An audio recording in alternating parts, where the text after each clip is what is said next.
for greatness. It will be a seed of blessing. Our generation shall hear it. Our generation shall be blessed of it.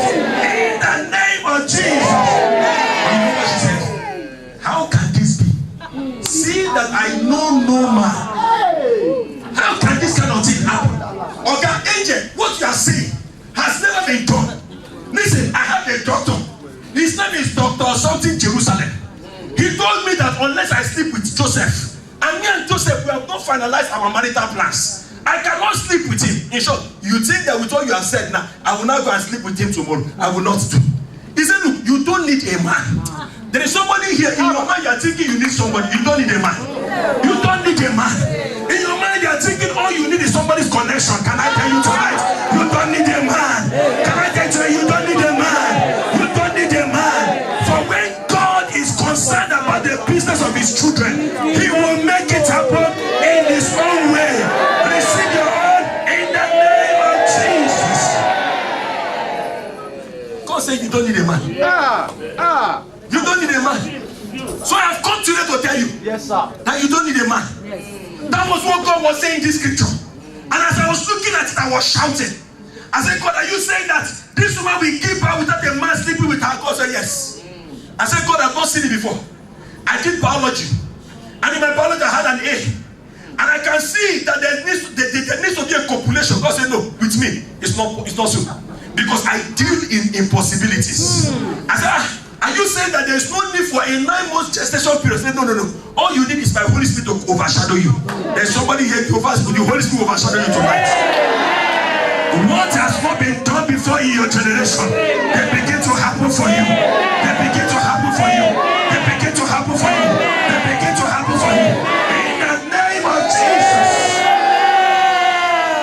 Hallelujah. Thank you, Jehovah. How shall this be? See, there are no man. He said, don't worry. You don't need a man. I will make this happen. But listen, just in case you are still thinking, there is even somebody whose testimony is even bigger. Yes. Do you know that your auntie, that they used to call Mrs. Barren? You see it in verse 36. In verse 36, do you know that woman? They used to call Mrs. Barren. He said, now indeed, Elizabeth, your relative, has also conceived a son in her old age, and this is not the 6th month for her, who was called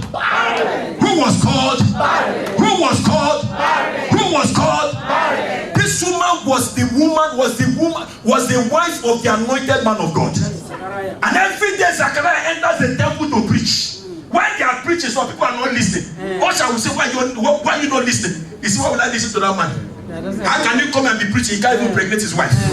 How can he be coming? He'll be beating our children because he doesn't know what it means to have a child.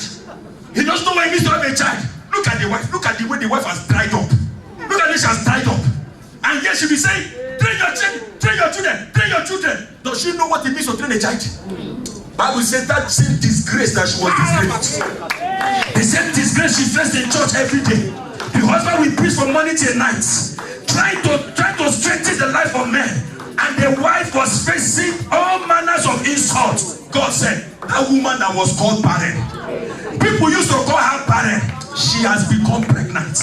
Not only is she pregnant, it's not just 1 month, not 2 months, not 3 months, not 4 months, not 5 months. Some people were waiting that the child will come down after 2 months. See, her womb is now very weak. It cannot carry baby. 2 months are gone, 3 months are gone, 4 months are gone, 5 months are gone. This is her 6th month. She's about to give birth, not just a child, she's about to give birth to a son. The land of Israel, they don't joke with sons. Listen, I can tell somebody here, for those of you that have got barren in your business, in your finances, in your spiritual life, in your health, the God of possibility is coming your way tonight. The God of possibility is coming your way tonight.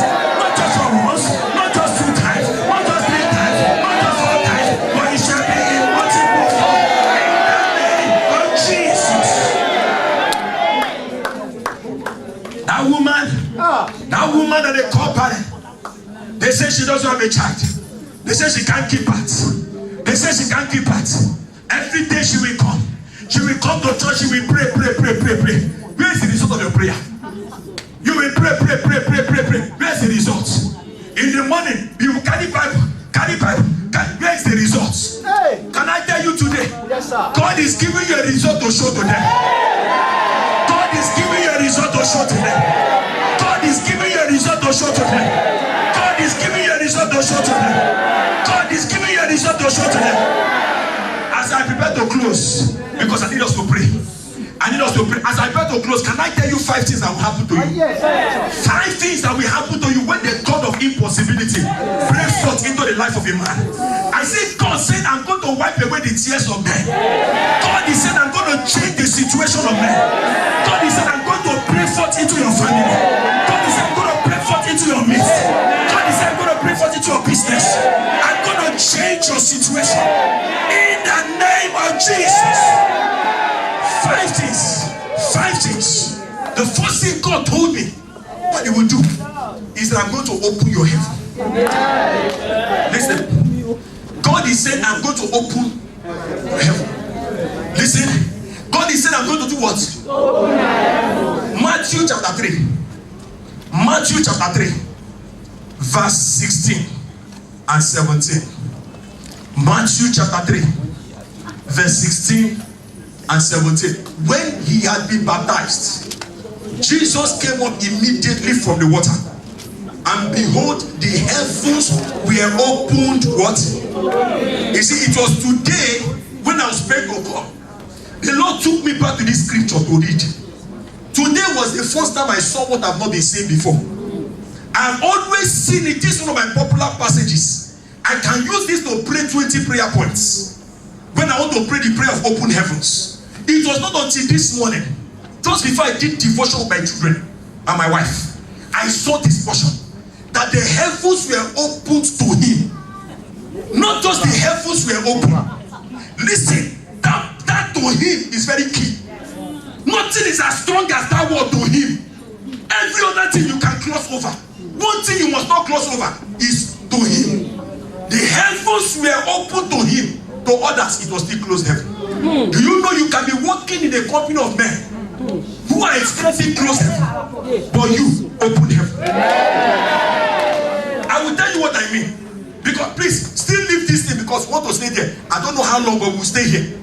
Now, when I was about to graduate from the University of Calabar, somebody entered to get his form filled and signed. Now, without signing that form, you can't graduate. They will not mobilize you for youth service. So a young man entered and he was telling man, sir, please sign. The man said, I will not sign it. I will not sign it. This man, a very calm man, that they don't know what entered into him. You know, devil can be very wicked. Yes. And he was just shouting, I will not sign it. The man was losing his voice. And look at me. I was with the same form to sign. And I picked. He said, this form, I will not sign it. This class admit card, I will not. I looked at my own. Deadline tomorrow. I didn't know what to do. So I said, let me go. And maybe come back the next day. Maybe his mind would have changed. So as I was about to go, that was when that guy was there. The guy was still begging. He said, get out! Get out! Get out! So the guy now opened the door to get out. So as he opened me, I was just getting lost. He now opened the door. The man saw me. He said, you! Come here! The moment I had you! Come here! I fainted. I didn't know whether to faint, whether to stand, whether to run away, whether to enter, or to tell him, sir, I'm sorry, I don't know what brought me here. I didn't know. I said, God. So I managed to enter. When the man entered, you know, the moment the man saw me, the man said, You know, there are 3 ways people answer you when you greet them good morning or good afternoon. There are 3 ways. And let me teach you the 3 ways. Today you must learn it.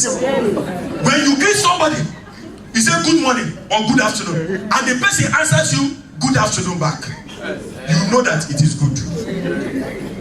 But when you say good afternoon, and the person looks at you and say afternoon, you know that the person knows it is afternoon. But whether it is good or bad, will find out.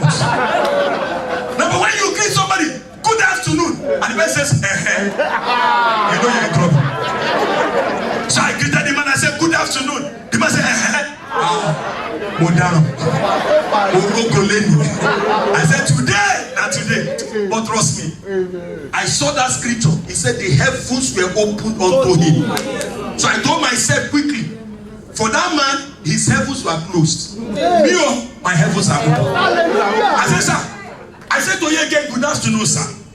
My name is Michael Ikechukwu. I'm a student trusting God to graduate in a few minutes from now, and it depends on you, sir. Sir, I'd like to let you and remind you that I'm the president of the Joint Christian Campus Fellowship of this great university, University of Calabar, 40 fellowships under me, and I superintend as the president. Sir, as I look at your table, I feel for you, and I feel very bad, and it pains me seriously, because I see us disturbing you. I had that guy, how you were shouting at him, and I can imagine the pain we cause you. All the work you have to do, you can't do them because of us. So I feel so bad. May the Lord bless you and strengthen you. May the Lord keep you and uphold you. May the Lord with you. May the Lord strengthen you and get you off my place. In Jesus' name. Sir, I need to be going now, but I just pray that God will keep you. Whenever you have the time, you can call on me. I will mobilize the students. We'll help you arrange your table. You are a very organized man. But students like us will make you look and see as though you are not organized. May the Lord bless you, sir. Call on me anytime, sir. I will come and bring to them. We'll clear table. God bless you, sir. As I was doing, I thought you went to come and see me. I said, we can talk about that later. He said, no, tell me. I said, my class, I can tell you.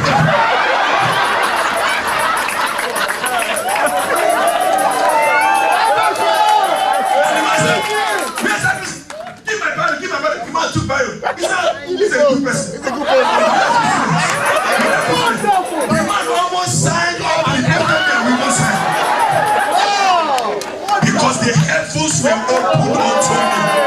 Because the heavens were opened unto me. Because the heavens were opened unto me. Can I tell somebody today? I don't know what's happening around you, but I declare over your life, the heavens shall be opened unto you. The heavens shall be opened unto you. The heavens shall be opened unto you.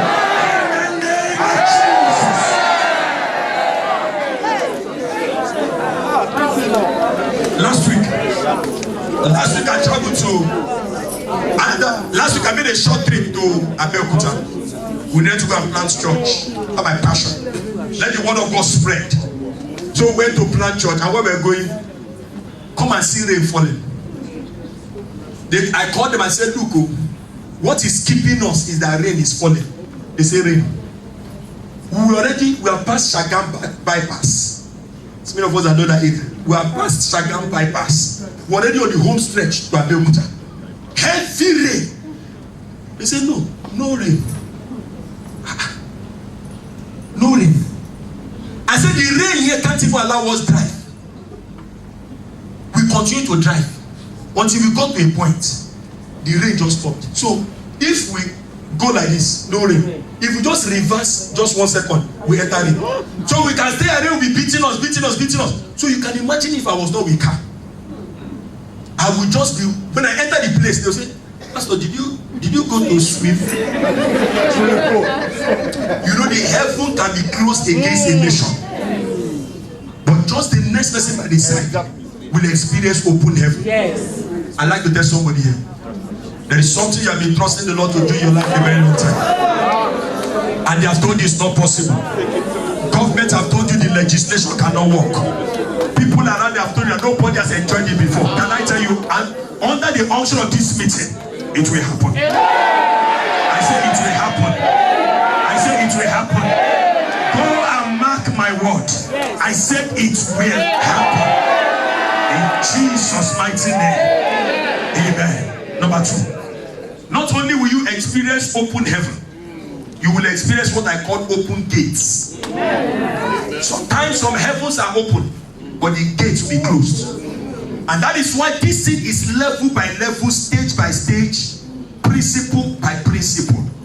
You will not only experience an open heaven, but by the grace of God, your gates will be open. The Bible says, lift up your heads, O ye gates, and be ye lifted up, ye everlasting doors, that the King of glory may come in. Do you know? Somebody now began to ask a question. Who is this King of glory? The Bible says it is a Lord strong and mighty. The one mighty in battle. He is the King of glory. So anybody who wants to question you, anybody who wants to question you, say who is he? Tell them it is the Lord. He is the King of glory. A mad woman came to my house. Let me tell you. A mad woman came to my house. Then we were living in First Ark before we moved to where we are staying now. And when he came to our house, she came and slept in front of my gates. So everybody in the compound gathered, and they said, "Hey, we said it. This pastor did something. You know when you do something and you don't continue feeding it, the thing go took her. Yes. And when it took her, it go bounce back. You understand that? Yes. So they said this pastor did something. The thing has scattered. So they have come back to attack him. Every day this mad woman will come and sleep in front of my house. Every other person has to not go. Only my own. I said, what did I do? And I was thinking that if you count everybody in that area, humanly speaking, I was the holiest. Humanly speaking, because only God that knows us. Yes. So everybody they call me pastor, they come to me for prayer. They say, people now began to mock me. One day I went out. This woman came, carried big padlock at the damn Godo. She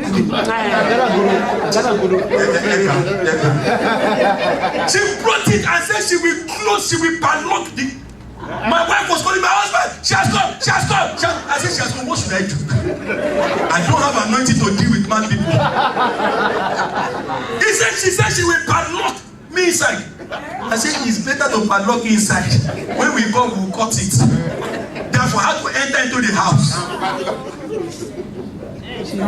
But one day it became so embarrassing for me. She needs deliverance.